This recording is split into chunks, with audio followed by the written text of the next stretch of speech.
د اذان نیوز قدرمن لیدونکو السلام علیکم. په دې هیله چې روغ او جوړ به اوسئ.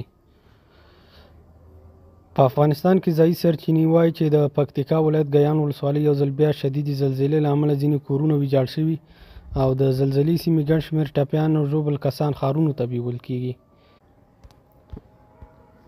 د کابل د پولیسو ویان خالد زدران ویلي د زلزلې دا جټکه هم شدیده وه او ځینې کورونه یې پر ځمکه هوار کړي دي. عیني شاهدانو رسنیو ته ویلي دي زلزلې درانه مالي او ځاني تلفات اړولي. د پکتیکا د روغتیا مرستیال محمد یعقوب پتمل BBC ته ویلي زلزله د مازدیګر په 5 بجو شوې ده او ګیان ولسوالۍ کې زلزله ډیره شدیده وه چې مرګ ژوبله هم اړولې ده.